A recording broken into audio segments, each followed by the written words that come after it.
said he would open and allow a lot of conversations around the issues in the country. Your Excellency, you look really good this morning. Very Merry Christmas and a happy and prosperous New Year to you and your family. What I'm trying to get a thing to you in advance. It's going to be during the Christmas. John, where have you been? It's been a long time. Around time I'm in the bush and running around the country. Sure. Great. But good to see you, though. Yeah, good to see you too. It's been quite a while. I know. So what's up with all this? The noise in town, money business, hardship, talk of all the things. You've taken leadership near a little more than 2 years now, and all this row in town. And are you a relaxed man in any way to begin with? What are you thinking? Well, I'm okay, and it's normal.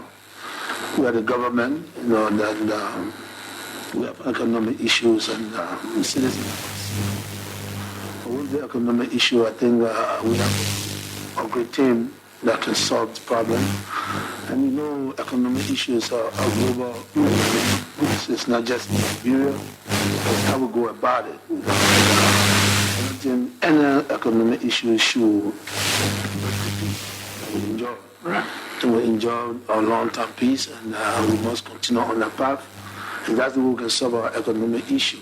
Because when we are stable, we can put those things together and make sure that we have a vibrant, a great private sector that will drive the economy. And this is what we're trying to do. So the citizen has the right, and this is why I'm here this morning, and to make sure that there's nothing against the citizen. It's an economic situation that we're trying to face. And when we work together, we can fix it. We can make this happen. Now, when talking about fixing it, tell us first, what are some of the problems you sort of inherited before, taking office and trying to now Let's move on the call. I'm sure, President.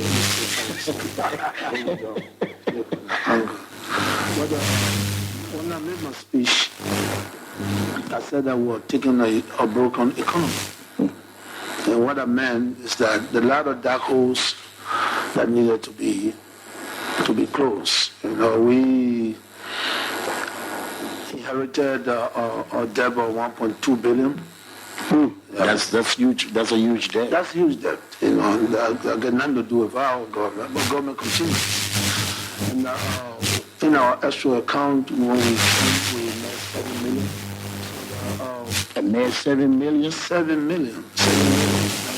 And what we try to do when we put our program together, which is our PAPD, the Pro agenda, we wanted to make sure that we reconstruct all our rules, because we believe that market rules is important, to have the agriculture sector for people to commute, and get to our new country.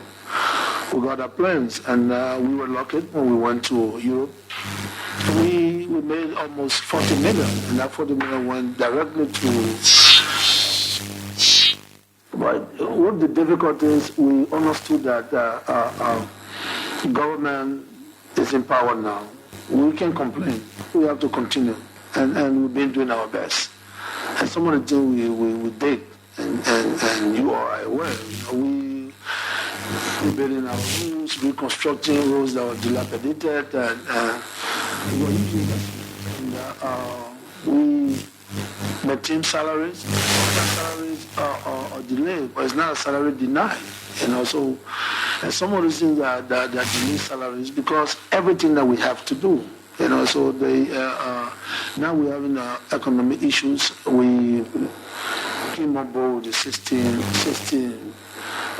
billion saga, which today it doesn't matter how much you explain it. You have your detractors will tell you this and that. But I think we're heading towards a growth, and this is why we encourage to sit with the IMF to make sure that we resolve those issues to have the IMF program. So, Mr. President, what do you know about $16 billion loss $25 million mop up by the government through economic team, the financial team, and not trusted as such. There's still the lingering talks and maybe the failure of the government to communicate well its policies and solutions around loss of money, if there were any. What do you know? You asked me what I know was 16 billion. I heard there was 16 billion lost, and government was accused of the 16 billion. Right. So what I did as a leader of the country is to put a team together, experts, both local and international. And I approached the American embassy and asked them to help. And we have people investigating, and this is why the crew came in to investigate what are actually 16 billion. Definitely 16 plus some more billion came in, but it was not on our administration because I was a senator. And when we were supposed to sign a resolution for money to be printed, we thought that it was to our disadvantage because we were going to elections. So we did not sign that document. But you know the story. Money was printed already when resolution was signed. So we all heard all the story. But I think the best thing to do was to look for the 16 billion. And then, of course, you listen to Minister Nangbe, who's our information minister. He spoke about 15 plus something billion. There was a lot of conflict in there. There's a conflict. Talking the other, and then... You're right. Yes, you're right. And you need to coordinate this. This is a problem in the regime. But you see, everybody is talking when they're not supposed to be talking. There are specific people to speak, and you're not in control of that. That's a problem. If I designate the Minister of Information to speak, if citizen jump in the conversation, then it's not a minister's fault. Not just a citizen. And Carlos Gray, who is supposed to be an inner cycle person, is talking, but doing the job of Eugene Nangbe is troublesome. You should have some control. I think the most important, when people make comment after you just speak, they interpret the way they want to interpret it. That's their business. That's their understanding. Because the person's name you call, he's a lawmaker. He has the right to speak on national issue. So it got nothing to do with Eugene. Eugene is the minister. He was sent to explain to our people that there were no 16 billion lost from our part. And this is why we went on the table. And luckily for us, in the exercise, they were transparent because there were a lot of international partners. And at the end of the day, detractors still say that the people have 16 billion. Yeah. But there was no 16 billion. But you must do a good job with the team to be able to explain my team did a very good job. Those investigators from Liberia did a good job. No, I'm not talking about that. I'm talking about the entire team. The information team. But my minister did well. He communicated clearly to the Liberian people. Even the 25 million that he talked about, that 25 million was infused into the economy to stabilize the inflation. That was the intention. But the 25 million was not used, or was not used. Okay. Some of the 25 million was to mop up and stabilize the inflation. And he explained all that, and it's on record. So I don't understand why people look at the record and try to twist. But you see, it's not important. We have an economic issue, and it's a matter that we have to solve. Where are we at solving the economic issues? Well, there are some clear and simple to you people. And there's some of the things we're doing. We're trying to encourage business people who want to make a friendly business environment. We're trying to encourage our people to understand that a lot of things we need to do. Of course, like the IMF program. The IMF program, we wanted to be in the IMF program because it's not only for the prestige, but to show that our government is open to work, to show that the government is transparent, the government is not corrupt, and things should be put in place. For example, the high wage. And to get the IMF program, a lot of rules and regulations that we have to abide by. And it came, people were dissatisfied, it brought harmonization, it brought this. But I think we must commend the Liberian people because of the resilience, their political will.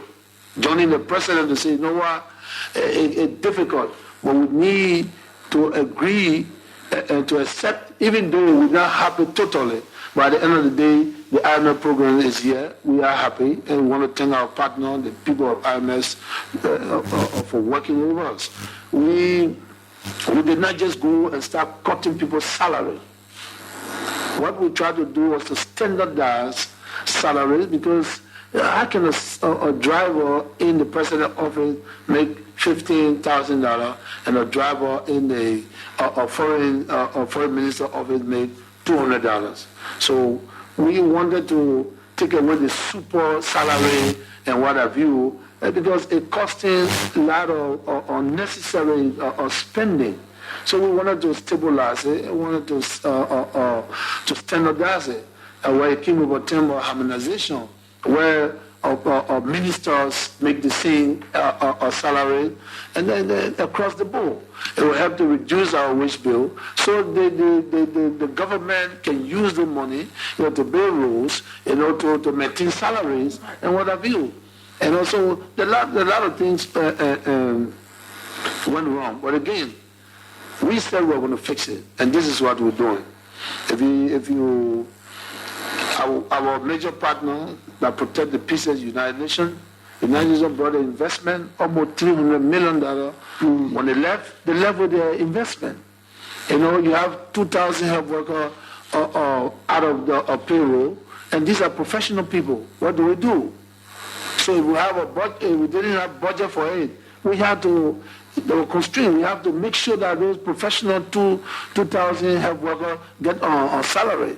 And that's what we did. So all the things we have to do to close those dark holes and pay government debt, it's costing some of those shocks. And as I said, we are trying to fix it. And these are some of the measures we put in place. We have an economic situation where even the banks, people don't have confidence in the banks. Why people don't have confidence in the bank? Why business people don't have confidence in the bank? Maybe the business people, when they put their money in the bank, when they need money, they lost. So there's a lot of regulation, a lot of laws we need to change. And this is why the legislature playing a major role. We must thank them for the role they play. There's some law need to be amended. There's some law need to be enacted so we can have a smooth operation. Today we want to print and infuse a full billion into the economy because we're having an economic issue. But people still see that as a problem. Where the money? What's the Liberian dollars? People go to the banks, they can't get it. You asking me where is the Liberian dollar? I cannot tell you where the Liberian dollars are, but I can tell you that people have the Liberian dollars because it's our money. If our money is not in the bank, then it should be in people's home. So what do you imagine is a political machination against your government? Well, I think, do you believe that the people who didn't win you, are you imagining they are holding money to make you look bad or what? You see, what I want to state here is that we need to encourage the business people to bring the money back into the banks, because at a certain point, the government will make decisions, and they are citizens. The business people will want to be business friendly. So they need to have confidence in the banking system and bring the money so the money can be protected. Because if government make decision, the timeline, you may not. What decision are you planning to make? Whether the decision is to encourage them to put the money back in the bank because it's not. I'm not threatening anybody. I think the best way to go as a business student is to encourage them to bring the money back into the bank so we can see their money into the banking system. And if they don't, that's the right thing to do. That's the right thing to do. You cannot have a certain volume of monetary and you can have the volume of that monetary in your house. Because by law, why would you be keeping $5 billion if you have $5 billion in your house? Why would you be keeping the $5 billion in your house? Why would you, if you cannot travel with $10,000 through the airport, why would you be keeping $5 $4 to $5 billion in your house as a businessman. Mr. President, one of the criticisms about you is that you're quite slow to action. And this is embedding some problem in the system. When you need to act, you don't act in time, and that's problematic. Well, you see, that's the issue we have is when people want me to act on their time. Okay. Then it becomes complicated. Then I don't have a reason to act. You understand? I am the leader. I am the leader of this nation. I have to what? Evaluate. You know, I did critical thinking in school. Okay. And I hope that we encourage Liberians to do critical thinking. We have to aim for information, process them, evaluate them before we make decisions. You got 6 years. If I jump to conclusion, there'll be a lot of issues here. Like you see the situation that those that agitating today. If I jump to conclusion, then we'll have another or tyranny or government here again. So I'm a coach. I have to look at where we're going wrong. If it means I have to call that person and coach them, they say, look, I think you need more practice. You can coach fire. Yeah, but no, that is a problem. There's no coach that coach forever because there's a retirement age for coaches. Well, I'm talking about you can be coaching a team and they don't play well and you still keep the same members. You see, what I want to do as a good coach, and I can guarantee you, if, for example, those people they're talking about, I can take on somebody today and bring you and John. And John, if you don't work in 1 month, you expect me to take you out of the team. Well, we got 6 years. We got 6 years. I just did one of that going to 2 years now. And you're telling me I built a strong team because somebody did not still go in the first game. I have to get it off the team. Let's go. Is that how you build a team? Mr. President, let's go back to the whole issue of the economy.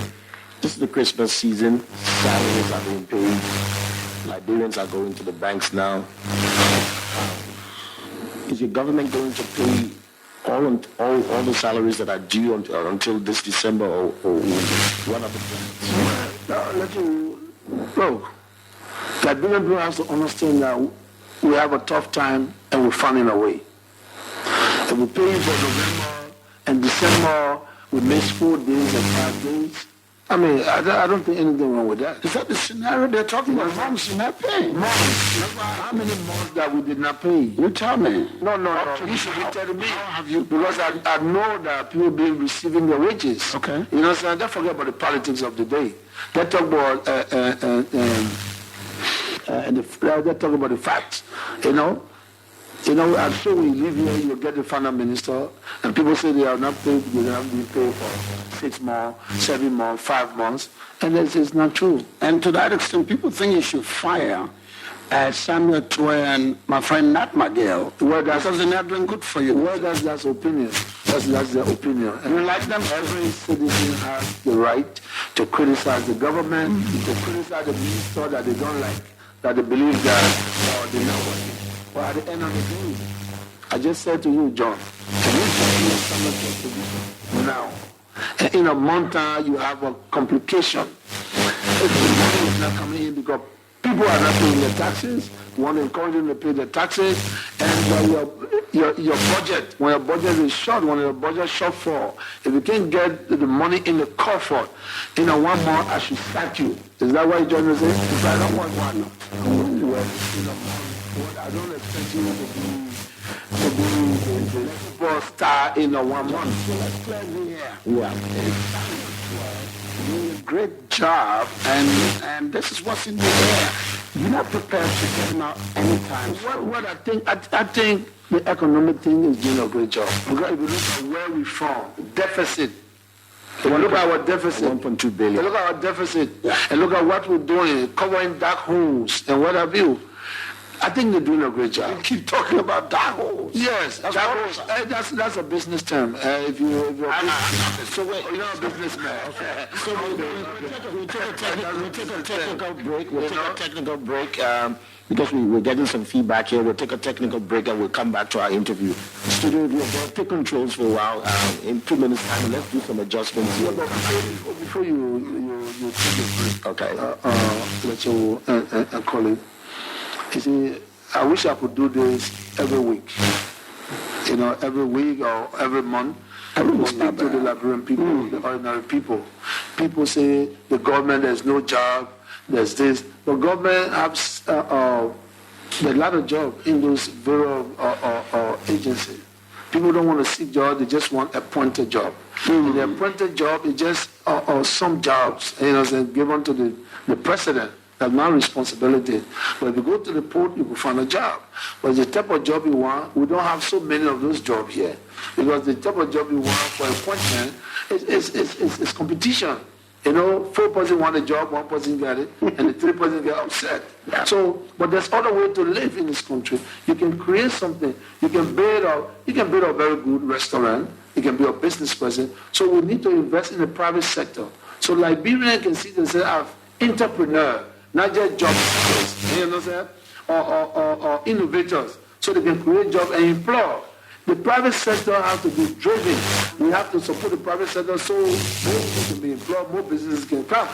And I want to say this. With the economic situation, the peace of this country is important. Because if we have peace here, we maintain the peace. We can build our country. Ebola came, we're resilient, we're united in fighting against the disease. Everyone played their part. But this is a financial situation. We all need to work on it. Politicians need to create something. All the elections. The election is gone. Now, I call everybody on the table to say, okay, which part you can play? Can you bring investment? Create job for your people? And that's what I did. 2005, when we were not lucky, the way election went, I make sure I got my investment and make sure all of my supporters, those that wanted to go to school, I make sure I prepared them to go to school. Those that want to do small business, we open small business because one of my specialty to create a small business entrepreneurship. So our party saying most of them work today. Some have restaurants, they have boutiques, what have you. Now, those Liberians that went to the elections and they're just sitting home to protest. No, you should be trying to create jobs. Right. You should try to be innovative. You should try to be an entrepreneur. Not just to have protests every day. We don't want unrest here. What we want is the country have the potential to gain growth. So we all have to work towards that. So we will come to the this was John, but let's take a break. The roadmap to this money business is important before we go. So we make new of the old money for now, and then make brand new batch of new banknotes in the country. Anytime, what's the roadmap? What are we doing first before what? John, we need to, Mr. President, we need to take the technical break because it's important. Let me just handle it. Okay. Yeah. So what we're trying to do is to bring and infuse some funds into the economy. And I said, then we'll take a decision because by law, we'll change our money. So it's not something where individuals come to print money. We're going to discuss it with those people that are involved, the executive branch, the legislature, and even the judiciary. You understand? The third part of government. We sit and say it's necessary to print new money. But some of the questions I asked today, we need to fix. Which money are we going to print? Are we going to print Samuel Doe money? Or are we going to print Eddie Joseph money? Or let me say, what do you want to print? Are we going to print Emmanuel Shoghi? Or we're going to print money? He was the finance minister that printed the Doe money. and then weeks that printed the other currency. So we've got a lot of currency on the market. How do we approach? Maybe print your own. Print my own. No, I don't want to. You see, like I said, I don't want my face on Liberian money. Well, they say your face will be. But that's politics. You're listening. There's nothing. I don't want to print my photo on Liberian money. That doesn't make me anything. I am a Liberian. I'm the president. I don't need to put my image on another. There are a lot of people that play a part in this country than me. You know what I'm saying? You got people that fight for this country. We can put their image there, or we can put some of our country symbols on those money. So I don't need you it. see, these gatherings are good. Today you clear this air. It's been big time all over That's the place. politics. And you're going to put You your know, face. people say anything. Put Right. my face on money. Do Photoshop and put my face on money and say, Joe, we are going to print money. But even for my face to go on the money, it have to be discussed by the three branches of government. This is not a tyrannical government. This is a democratic form of government that came to power. That everyone has the right. And you understand? Everyone has the right to operate in the country, but respect civil liberty, so other people can be comfortable to do business in the country. Who did not do wrong in this country? Almost everybody. Almost every leader did wrong. Now, for years, we've been talking about this issue. Why now? Why not now? When we have economic issues, when we're trying to rebuild our country, when we're trying to foster peace, why now? You understand? Why now? And then you see, let us now play the agent role. You understand? There's document. Those documents. Have you read the document? Have you read the document? You tell me. No, I'm not telling you. The TRC report is on the Have you table. read the TRC report? Sure. You read the TRC They report? talk about other mechanisms. Other mechanism. Yeah, That's it. I haven't heard So that. we need to follow that path because we're trying to arrive at something. The end. You know what I'm saying? The end of the document. Why will we start from the end of the document and then how they call it? No, we have to initiate. We have to initiate. People have to be convinced. You understand? We have to initiate the talk. Liberians got to sit down. Both the victims and the perpetrators need to sit down. Let them face each other. Like a South African style. You understand? And you'll find out, John, that a lot of people want to move on. A lot of people want to move on. But this time, it's not the time. Why 12 years ago, those that brought the war, They say you're governance. They say you're the clean man. So you should do a better job if you will. It's the clean man. It's a clean man. Are you guys looking for an alibi? So you don't agree with the No, war. I agree that people may not go with impunity. Okay. But I also convinced that if we sit, people will realize that what we did was wrong. Then we'll not go back to that. So what we need to do is to face each other and sit and discuss it. If this becomes a preconditional issue where our partners that you would like to work with, see, if you don't do this, you're not going to have money from us. How would you respond? I'm sure our partner will not threaten me because they know. But if they do, They know the document. They will not threaten me. I think our partner always found a way, a simple resolution. And our partner, those people believe in human rights, but human rights is not by hijacking human rights. Our partners are very strict people, very cooperative people. They want to work with government to make sure that everybody has the rights. And that's why you see today we're working with our partner, we have quarterly meetings, and we understand everything that goes on, and we're trying to solve it bit by bit. So talking to them, No, I just want to answer that. My partner, they are not vicious people. These people are our partner, they work with us, they have our interests, we have their interests. So we're making sure that anything that will disrupt the peace, anything that will disrupt civil liberty in this country, we need to address it in a very amicable way. So when even the person that is guilty, he will know that, yes, I'm guilty. Mr. President, So our partner not pressuring us for anything. Our partner working with us for these things to happen. But let me give you, I sat with the RCC, the RCC guy in Nigeria. Okay. He's a very decent man. You know, and he came and said, I want to talk to you in Abuja. And he sat by me. Very simple man. He said, well, I'm coming to Liberia. You need to help us with first of all, I'm the chairman of the War Crown Court. Right. And I said, wow. The first thing I was amazed because he was from Nigeria, you know. I said, yes, sir. He spoke with me, and I said, look, sir, you know, I want to say to you, I just want you to listen to me, you know. The war crime court. You there now. Day in, day out, everyone afraid to even talk with war crime people. The moment you say the man working with a war crime, even simple person afraid of you. Is that how you want to live? Is that how the war crime court want to be tied? No. The war crime court should be a place of peace. Should be a place when people call the war crime court, they say, yeah, the people, they don't go and discuss issue.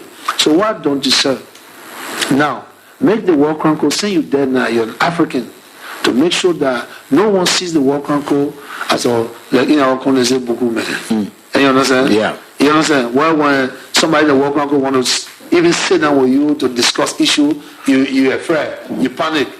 So we need to go back to our villages, we need to go back to our people and sit them down and speak about the war crime code. What the work of the war crime code? Is it war crime code just running behind people to jail them? No. So they can explain. You know what the guy said to me? He said, George, I've listened to so many people on this. I listened to you. I'm going to that meeting in the summit. Those are great ideas. But I will look for you, Mr. Weah. I will come to Liberia so we can sit to see how we can structure and what to say. So it can be a conversation. We can begin with a conversation and move on from there. So this is the way to solve problems. We're talking about securing our peace and making sure that the ground is always stable so that we get the right kind of investment for our country. It would be remiss on our part if we don't talk about this so-called December 30 step down march or protests. What's your take on all of this? How, as a president, when you hear these things, how do you feel?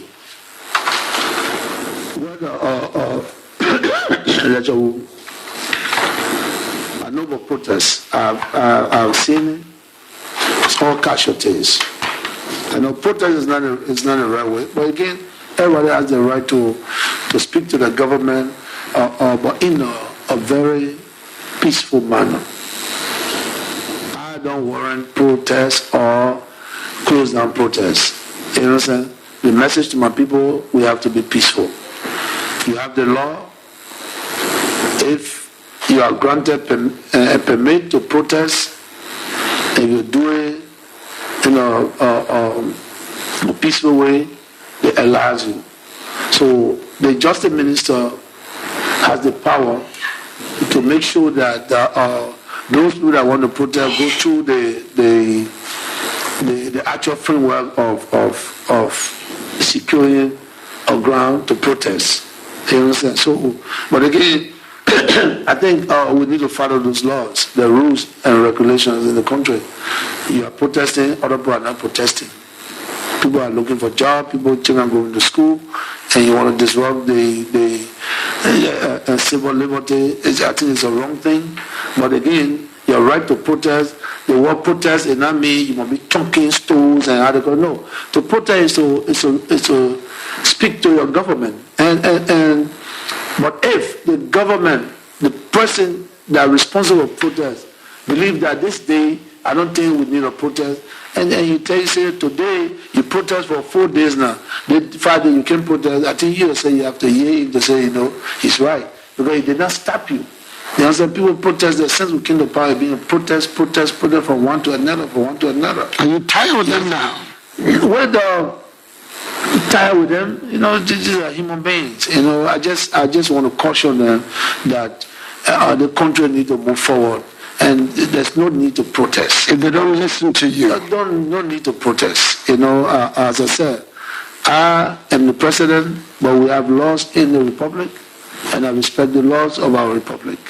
If anyone is not in the confines of the law and finds himself in trouble with the law will deal with them. Henry Costa, who was leading all this thing about step down, wanting you to go away, and I imagine are you willing to go away? If not, but he thinks you and him can talk.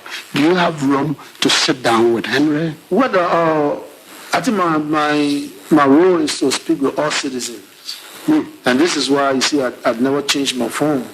People call me, they want something from me, they even insult me. But again, people get frustrated. You know what I'm saying? And I've given all the protesters, the COP, you just name them. the opportunity to sit with me to discuss. Are you willing to do that They again? had a perfect chance. Right. Look, I'm concentrating to build the economy. I don't have time to waste my time. No negotiations. I'm not negotiating. That's not negotiation. They had an opportunity. I was called to the Senate. For 4 hours I was in the Senate. The cop asked me a question. You understand? Because some leader of cops are in the Senate. Yeah. And I invited them to the mansion. Whatever they wanted to give me, they refused to give it to me. This time I'm not going to go stand in the street to listen to people. Right. No. If I give you courtesy, you should respect the president. It's your government. Yeah. But how will I sit with people constantly that went to a democratic process and didn't make it? Those people are agitated. So about your You know what political I'm opponent saying? say you should the step person, down. the person you're talking about, he went to an election, he couldn't even secure 500 votes. You understand? So he doesn't have the mandate of the people. I have the mandate of the people. So no one can tell me to step down. Not even the Bwaka, not even the communists, not even the Yuri, nobody. So you're not going to go? Because we went to a democratic process. What they need to do is start building the case and ready for the next campaign. And I can guarantee you what I'm doing now. If I go back to the election, those 3 people I will defeat them. Are you going back? Definitely. My people will take me. Or you run again? I will run again. If I have the opportunity, I'll run again. Mr. President, let's open the lines. If I have the opportunity, I'll run again. Because Liberian people believe in me. Before we go through the lines, important to know, Mr. President, since you took over, you haven't gone for your national trip. You're not going to the interior? You haven't gone there. Well, Where are you starting? No, we have a plan. We have a plan, and between February and January, we have a plan put in place to go to our people. Because we have some projects in the villages, so we have to go inspect them. We have to go tell our people thank you. We have to encourage them. You understand? And we want to encourage the agricultural sector. So we go into the hinterland to talk to our people. The World Bank is willing to invest in the sector. All of you people, let's go back to the ground. Are you making farm yourself? Me? Yeah. I've been making farm since. Where is it? I got a farm in Sano. Bowie give me 500 acres. I harvest every year. And my people there are telling to feed themselves. So I got farm in Sano. To that extent, it's taking you forever to appoint the woman who's at agriculture upon another person. You see, why are you wasting all this time? Why are you saying the woman? She's there. Why? Because she's there, it doesn't mean she will be the agricultural boss. You see, what are you planning? Interesting to me. No, but like I told you, Mr. Cody, agriculture would need practical people. And this is what I'm doing. We want to grow food. We need anyone that can say, Mr. Weah, in 1 year, in 2 years, I can grow tons amount of rice. You understand? So Liberians, the agricultural sector is open. You see, even our people in the diaspora, right? You know what I'm saying? I invite them. You mean in the entire country, the best agricultural person never came out since the agricultural minister left? Then we have to call the agricultural minister back. Is that what we're going to do? No, it's a position that is left. And now we need to see a practical person. How long will it take you to do that? That's not what you got 6 years. You've gone 2 of those. Yeah. 4 more years. But what I want to tell you, John, and I want you to take this. Yes. You know what I'm saying? It could be a quotation. The deputy also qualify, you understand? We all be in that position to create something. So the woman is an expert. She doesn't have to be the boss there. She was the deputy. So she can create something and make sure that it moves the agricultural sector. But she's seen an uncertainty. Let's go to the line, John. That's the problem we got. Let me address this. Okay. Let me address it. Okay. Because we're friendly about it. Right. Okay. You understand? But I think you've done that You already. don't have to be the boss to create something. You understand? The captain, not the best player on the team. You understand? The captain, the one that wear the band, he's not the best player on the team. You understand? So if you're a deputy, I'm talking to all the deputies in the country. Sometimes when the boss don't have the capability, or the boss not seeing something, you can do it, you need to bring it on the board. That's why you have a boss for. Because the administrative setting, if I get something to do as a boss, this is it. You see what I did? with you when we were disarming? Yeah. People were paying UNICEF. People were paying money for guns, Yeah. right? Yeah. When I came to the joint, you know what? I'm going to use my image. I can go to the kids. The first thing I'm going to do, John, I don't need to get a dime. Yeah. I'm going to make them feel very welcome. I'm going to bring them to my home. They will eat with me, they will sit with me. And we did so. And when we tell them to put the gun down, they will put the gun down. Yeah. But I was a deputy. You understand? So when I brought my strategy, it worked for the boss. Who took the credit? The boss took the credit, not me. You understand? But the boss appreciate what we did. And I work with you on that. You understand? Yeah. So this is it. This is it, John. You're listening Sometimes you to don't have to be the boss. You're listening to a special interview this morning with His Excellency the President of the Republic of Liberia, Dr. George Weah. We're here at our executive studio here in Weah this morning. The numbers to call, let's hear from you all. 0775 046 774. That's the orange number. 0775 046 774. We have our first caller on the line. Good morning. Good morning, Legendary Rennie, and good morning to Mr. John Colley, and good morning to His Excellency President George Weah. My name is David Chie. I am a youth and a Liberian student. Mr. President, having sat and listened to you, carefully spoken to some national issue, and let me first thank you for mustering the courage, because this is one thing, you know, when crises are in the country and the leader is not speaking, then it gives the citizen the right to speculate a rumors all around the country. Yeah. But Mr. President, there are two things that I want to quickly speak to you about. There are some ministers and government officials in your government who are performing dismally, and as such, the government is being stereotyped as a bad government. Those people need to be removed. It's not about citizens' opinion. It's about the fact. You know, when people who are holding positions to be policy makers are not working in the interest of Liberians, the ripple effect upon the ordinary people, the things that explore our brothers and sisters who are in the hinterland rural Liberia. So as such, we are saying to you, reshuffle is one thing that you need to take very seriously, because there are people who are being appointed to various positions and they are not working. And just quickly, let you run here. Thank you. Let me conclude. Mr. President, the appointment you made to the Liberia Anti-Corruption Commission, a second-class Liberian considered A. Ndubuisi Wabudiki. This is a man who's No, we can't do that. That's somebody's reputation. So we'll take another caller. Good morning, caller. Good morning. Good morning. Good morning. Go ahead. Yeah, I'm student Musa Sano of Second Dormitory House, one of the honor students in the Weah 2019. Great. Go ahead. Yeah, Mr. President, first of all, I want to congratulate you for your efforts. So the things that you put in place last year and led to the victory rates of the massive student in the Republic of Liberia. At least there was some level of encouragement in the education system. First of all, the issue of the economy, it is something that we have discussed over the years, and also we still have problems with it. You know, we believe that we should depend on other countries for help. There's a bad belief. If all are going to have that belief that yes, indeed, our country will move forward with the effort of us, inshallah, by the grace of the Almighty Allah, the country will move forward. Hello. Can you make your question real quick? I think the question is completed, John, already. Yeah. Let's for the sake of time, say to you when you decide to call, just make sure you go straight to the point. Good morning to you, caller. Good morning.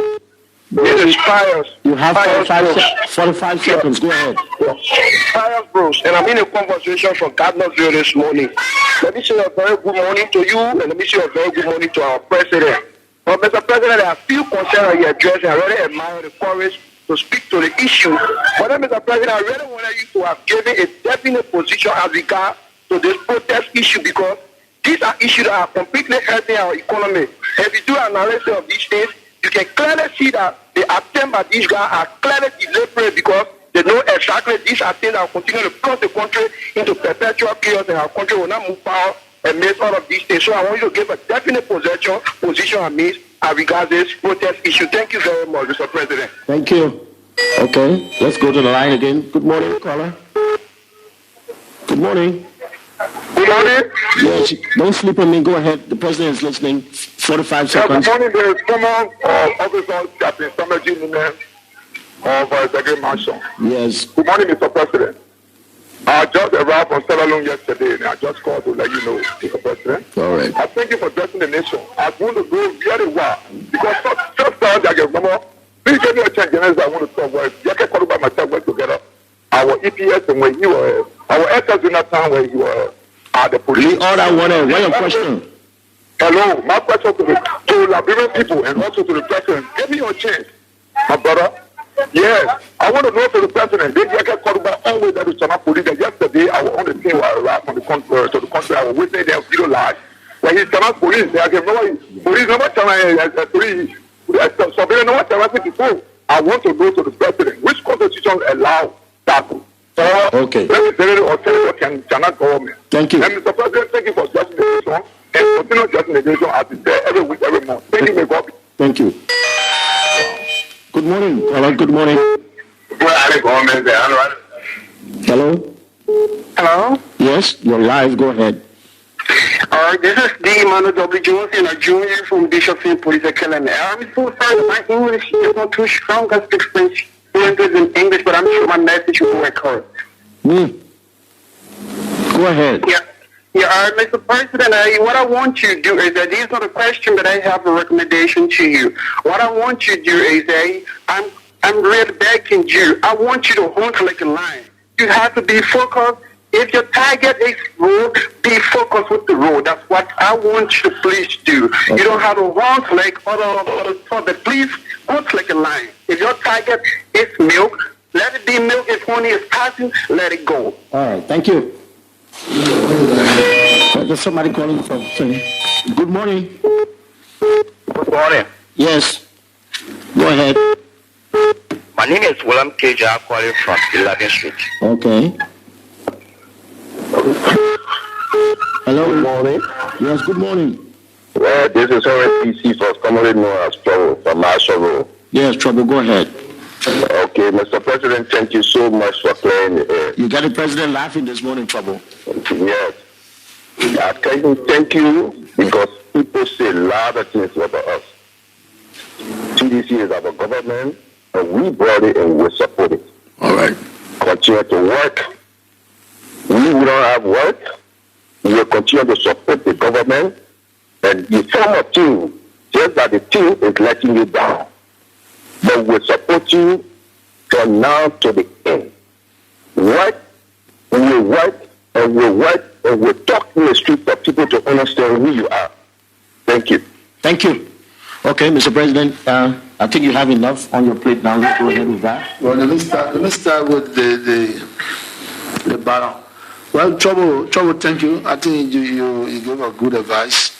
But again, Trouble, I just wanted to let you know that I'm doing my best to make sure my team work for you, and will continue to encourage them.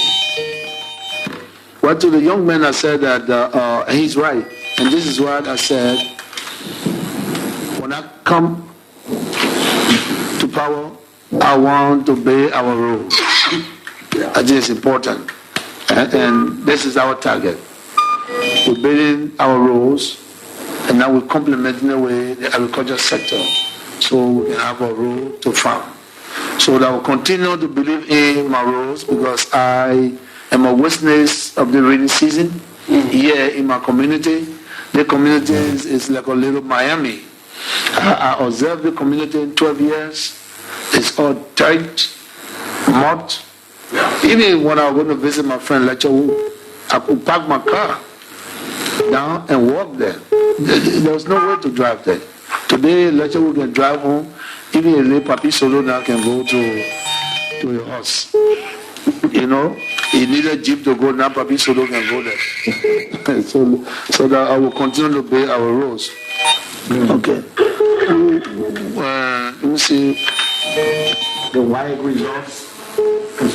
The students talk about WIAC. And then, First of all, I must congratulate the students for the WIAC result. I think it was the plan for us because it's important. I want Liberian to listen. I have witnessed as a private person. I saw students roaming the street of Monrovia. They come to my house, stay in front of my gate. I mean, girls and boys come to my gate and asking for wise fees. And I wonder why. You understand?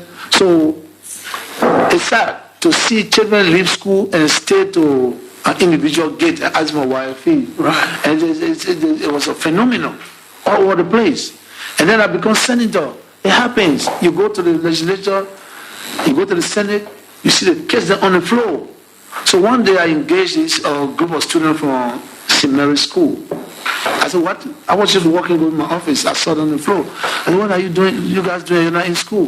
And they said, oh, Mr. Weah, we came to some lawmaker for our YFE, but they don't want to listen to us, so we came to your office. So the partner said, okay, you come in. What we need to do for the whites, leaving your school, coming in the street is wrong. Right. So for now, we can strike a deal. I'm going to pay a wise fee now, but I want you to make good grades. The only thing I will do for you, I'll give you the money and you bring me the receipt. So we made friends for St. Mary's. And then I remember when I called Eugene, I was in the Senate when I called you. I said, Eugene, I think, no, government need to make sure find money and just pay the wires. And he said, Chief, you're right. I told Eugene, the day we're our president in the country, it's the first thing we'll do because we're blaming the children for not passing. And spoiling the country image. But we're not doing the thing need to be done. They don't study. How can the student go hustle on their own in the street? And there are a lot of girls, some children are vulnerable. You understand? You talk about people kidnapping and what have you. So when I came, the first thing I did was, look, I promised the WIAC student that government will make some amendment for them to just go and study. And then we work with the education minister, Professor Soni. Let's pay them, let's see the test. Let's pay their wise fee, let them stay home. And then we will get the study class and we'll put that into play. Today they brought the best results. Before we go to the lines again, they brought the best result, and we continue to promote that where it's important. And where you're cutting off on the issue, but again, you talk about why Liberia would depend on partner and donors. Let us not blame the partners, the donors community. The donor community has the responsibility to cooperate and collaborate with any government. That's why you call G to G, government to government. That's the part that they can play, and they play it very well. To give budget support, to help, but at the same time, they let you know that this happened when this happened. But this is our friends. They don't stop us from building our country. You know what I'm saying? What they're doing, they're helping us so we can focus on other things we need to do. So we need to grow more food. We need to export so we can have foreign exchange, foreign investment. Other countries doing it around us. People even coming to our land to do business. You got cocoa business. So Liberia need to go back to the farm. What the donors do with us, the partnership, and they have their right. And we appreciate that. So you can't blame them for our failure. We need to work towards our country moving forward. I went to Paris. There's a guy that picked up the microphone after Macron spoke. When I was speaking, he said, Mr. Weah, I want to ask you a question. Don't you think the problem you got is the American people? I said, because you're American colony. Then I look at him and I said, no. I said, look, you see the problem we got, Why would you want to blame the American people for our country not moving forward? You understand? If someone gave you $1 billion, you understand, and you don't make use of it, you still going to go blame the person? No. And you look up and say, yeah, you're right. That's about the American, all the American people doing, they helping us, the partnership with us. They making sure that we drive our own economy. So they're not taking anything for us in our history. Every help they give, building capacity. We don't want to build capacity. We want to build capacity. If they do it for us, how does that help us? You understand? Now, what we need to do is encourage our people to go back to the farm, so we can export, to grow more food. We got to affect our soil. Why don't we use it? So government now need to take a new approach. Those that want to make farm, let government concentrate on those that want to make farm, and we have to be a partnership so government can profit. You understand? So this is it. So we're not going to blame anyone. So talking about the Americans, a recent decision good in our favor. Thousands were due to come here. This DED thing, the Americans now say people can stay and some will be given citizenship and all like that. What do you think? Well, first of all, I want to thank the American government and His Excellency Donald Trump for the decision. You know, I learned that it passed in the both houses, going on the president desk, and the president will look at it and you will sign it. But we hope and we pray that the president, again, do what he did the other day for humanity. Because we have a partnership. U.S. and America have a partnership. U.S. and Liberia, you mean? Liberia, the U.S. and Liberia, Liberia, you have a partnership that cannot be broken. It cannot be broken. This is our partner, they are our direct partner. We need to work together. Other citizens that wish to be in America should be treated as such. So I'm hoping that he will sign it. And those that qualify, we have that resident to stay if they wish to, so they can be free to work, to do other things. Again, this is a load, because if it didn't work, a lot of Liberians will come back, and we are not prepared right now. There's a lot of logistics we have to put in place to receive our people. And our people go to their friend. They cannot be coming back as refugees. What advice do you have for those who benefit? Well, those who benefit, they have to be in the confines of the law. Yeah. Because American laws are strict. You understand? You break the law, they sanction you. So I hope they'll be in the confines of the law. And respect the document, because there are a lot of rules and regulations on those documents. You have to abide by it. If you're working, you have to pay your taxes. You can go in the street and cause trouble. You're driving, you got to be prudent. All that. So it's important. But again, I'm happy. And I want to thank our government, those that are working in the background. And this is not the first time. The first time, I wrote President Trump, to say thank you. And then I'm hoping now to write it again. But I'm optimistic that he's going to do the right thing because he did it before. So we are happy with our partnership with the American government, and we want to continue on that. Let's talk about Fendel, Which, before we go to Fender, John, let's give the ordinary people on the line something to interact with the president. Call us on 0881 237 474 0881 237 474 0881 237 474. Good morning to you, caller. Good morning. Good morning. My name is Calvin McGill Jones, and I'm calling from Liverpool Security. Yes, I want to say good morning to the president of the studio, and what's everything he's saying. We are listening carefully, and we want to tell him that you should not focus on one man and working like it.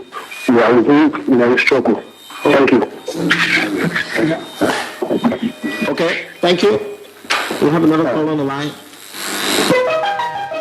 Good morning. Yeah, good morning, sir. Yes, go ahead. 40 seconds.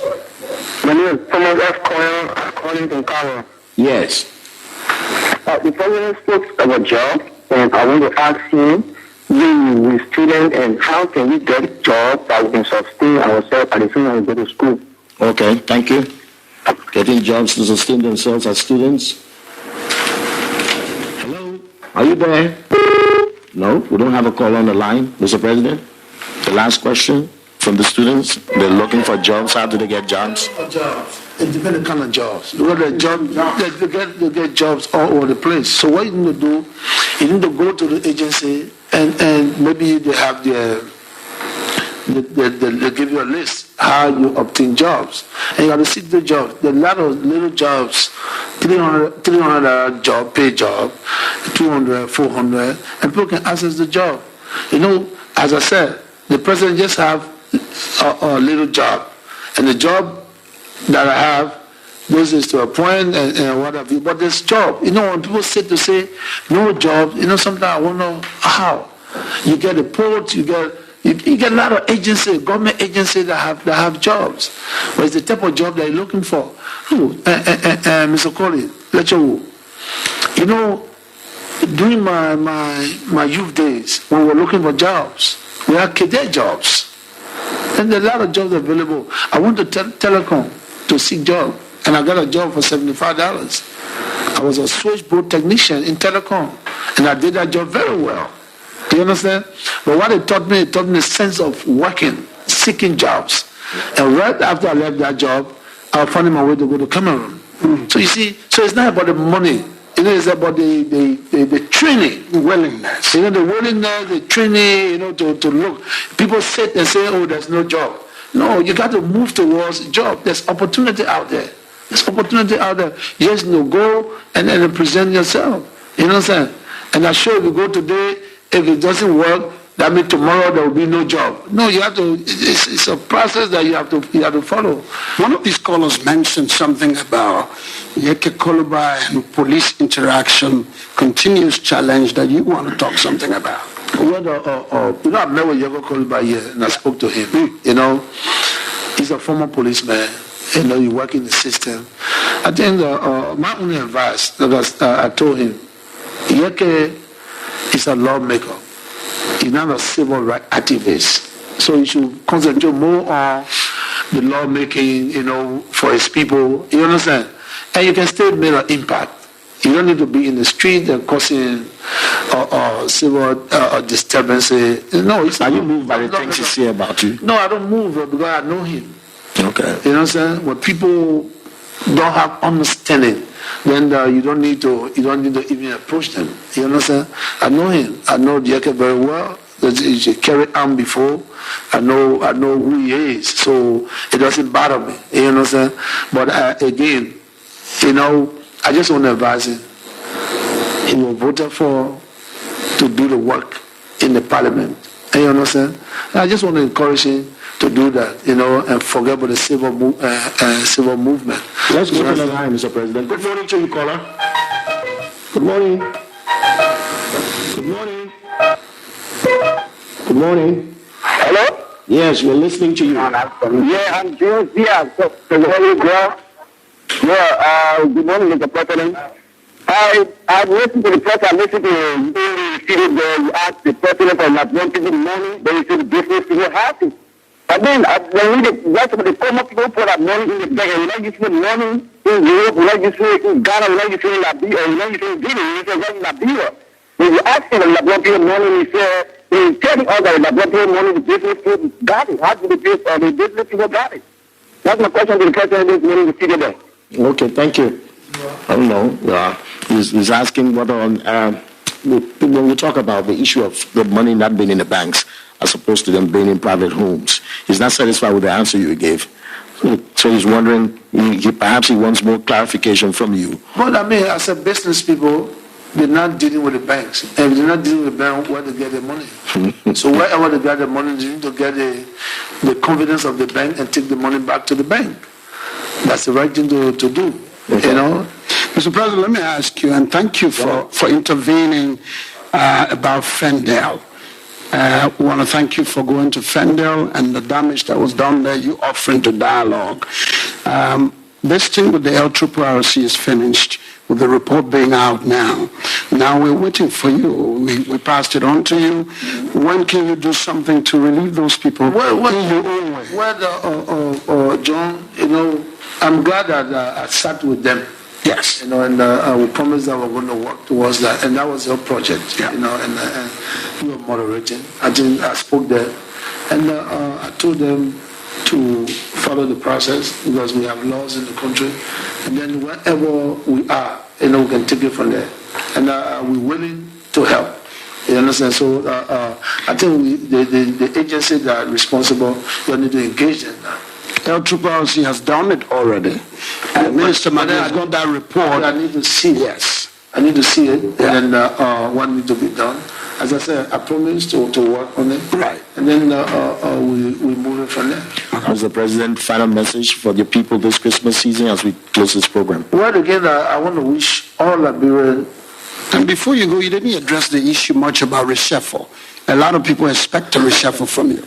Yeah, that's a governance process. It can happen today, it can happen tomorrow. When are you doing it? Well, then you want to give me a timeline. Yeah, why not? Give me a timeline. Next month?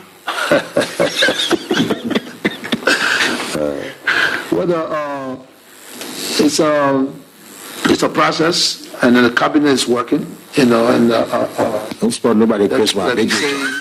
No, the cabinet is working. And, That's why I said next month. My desire is for all my cabinet ministers to work diligently for the Liberian people. I did not put in there to, every second to harass them. But of course, that's the governance process. There will be reshuffle. Player can change. There will be reshuffle. I mean, you can take a player from number 6 and put him to number 8. Nothing wrong with that. You know what I'm saying? But you're not putting. But some will be on the bench though. No, but some people on the bench want to come in. No, but maybe I will take your job. No problem. It's normal. The first thing you do, the first rule of engagement when you're building a team. Okay. Yeah. Maybe a number 8 player and a number 6 player. If you switch them, Judge it do well. So one could be defensive, one could be offensive. But if you put the offensive in a defensive position, of course you have those kind of problems. But if you notice that and change and put into the rightful wing, it can yield fruit. And so these are some of the ways to play a team. And those that are having a problem on the field, they could come on the bench, to re-evaluate them. You understand? Maybe nobody wants to do on the bench. No, but maybe they need specific. Right. So if they do the specific, they could be better. So when they come back on the team, they can play better.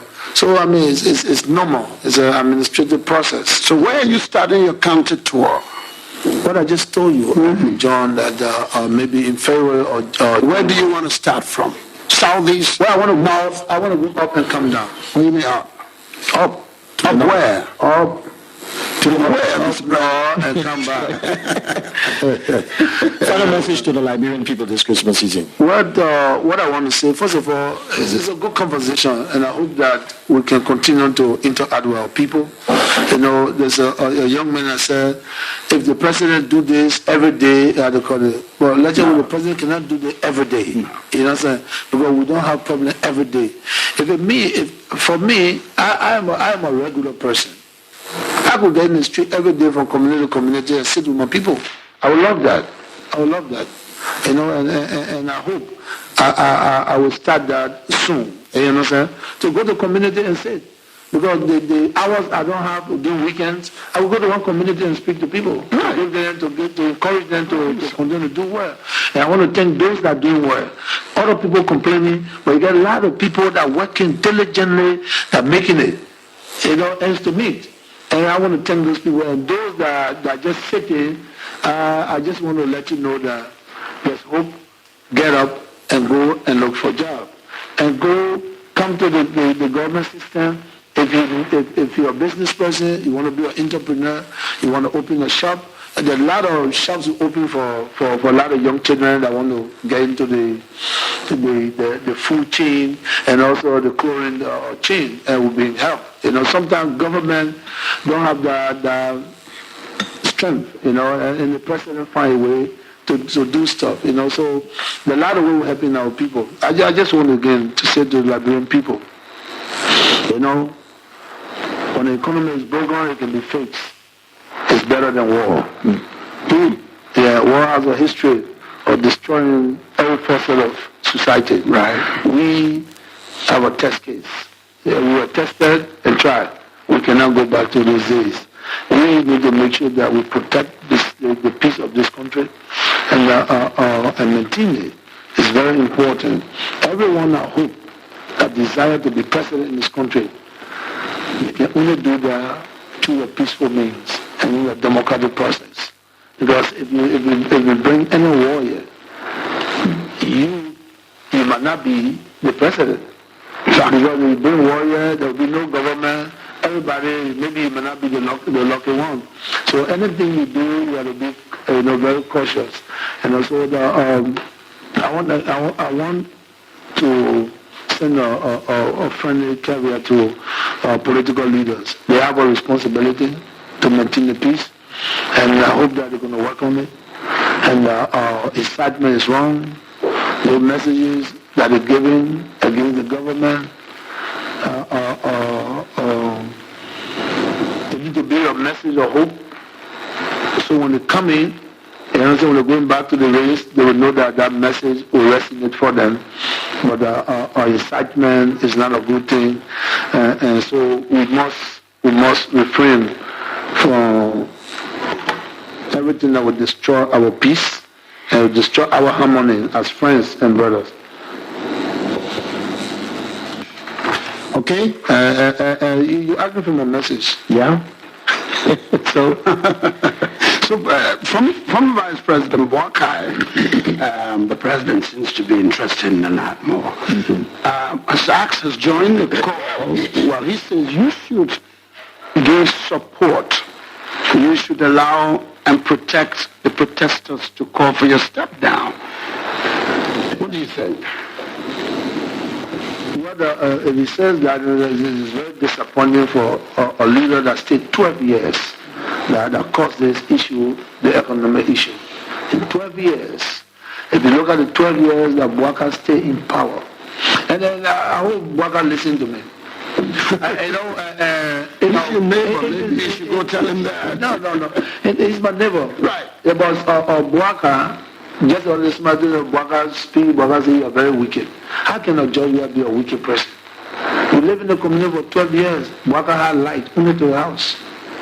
All the rules are dilapidated. Today, Weah, in 2 years, he has paved roads. There's no mud. There's nothing. Weah can never say a judge was a wicked man to him. This was the Weah spent 12 years of the life of the vice president. He got sick, almost died. He didn't have any support. The only person that came to his aid was Judge Weah. How can a judge be wicked to Weah? I respect Weah, he's an old man. You know what I'm saying? Weah had problems. And people was crying. Weah was almost gone. I had to send Weah for a pizza. And Weah came from the hospital, he came to June 7 to ask my government. So who wicked? I'm not a wicked person. You know what I'm saying? Everything that Weah needs, he get it from me. So Weah cannot come and try to call it. Weah get brand new cars. Who gave it to him? It's Judge Weah. Weah more than that. I face the road, I make sure that he's buried. So I cannot Weah. I got too much respect for Weah. Weah cannot even go to the street or say anything about me. Because the way Weah treated me as an opposition, you understand? And the way I treat him, Weah, as an opposition, I'm better. Weah know we were on the table. Weah know what the discussion we had, 2005 and 2010. What was it? Weah know. No, you are here. When Weah was vice president, we had a fraudulent process. When we challenged the process, Weah on the table that says, yes, everything is gone by, but please, we are political leader, for the sake of the country, you know what I'm saying? We invite you to the inauguration. Please let it go. And I told Weah, for the sake of the Liberian people, we're going to let you rule. 2010, the same thing. And I remember the conversation. with the ex-president and us. When the ex-president said that, well, you'll give her another chance, we'll be going sunset. And they will allow you come. We're going sunset. And we will leave, the young people will take over.